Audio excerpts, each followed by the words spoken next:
Яш сайлаушы көне очрашу шулды исем астында үтте. Район башлыгы һәм аның урынбасары укучыларга сайлауларның әһәмияте һәм тәртибе турында сөйләде. Сайлауларда катнашуның мөһимлеге ассызыкланды. Территориаль сайлау комиссиясе хезмәткәрләре укучыларга значоклар таратты. Бүген биредә яшь сайлаучылар көне уңаеннан 11-нче сыйныф укучылары белән очрашу үтә. Бу әлбәттә яшьләребезнең киләчәгенә зур йогынты ясар дип әйтәсем килә. Дәүләт сәясәтендә дөрес аңлы рәвештә үзләренең уй-фикерләрен җиткерә алучы, илебезгә тугры калучы яшь буынны тәрбияләүдә ышанычлы адым. Мин бер үзем нәрсә эшли алам, минем тавыш бернинди әһәмияте дә юк дип уйламасыннар өчен, һәрбер тавышның нинди файдалы, бөтен гаилә белән барып сайлауларда катнашабыз икәнен сөйләдем. Чөнки һәрбер тормыш шундый сайлаулардан тора.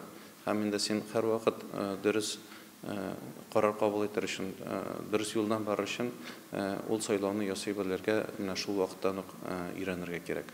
Киләсе елда узачак Россия Федерациясе президентын сайлауларда Татарстаннан 86 мең яшь сайлаучы катнаша. Бу барлык сайлаучыларның 3% дигән сүз. Районда 300дән артык егет һәм кыз сайлауларда беренче тапкыр катнашачак. Без бүген район башлыгы Альберт Робертович белән очрашуда булдык. Ул безгә сайлауларның әһәмияте турында сөйләде. Миндә үземә 18 яшь тулгач, әлеге сайлауларда катнашуны бик җаваплы эш дип уйлыйм. Һәм һәр кешенең тавышы бик мөһим, чөнки без үзебезнең киләчәгебезне үзебез төзибез. Сегодня нам объясняли то, что проходят выборы, и в выборах важен голос каждого человека. Депутат булыр идем, чөнки мин халыкка булышырга әзер һәм кеше белән эшләргә яратам. Кешенең проблемасын тыңлап, аңа булышырга һәм ярдәм итәргә яратам.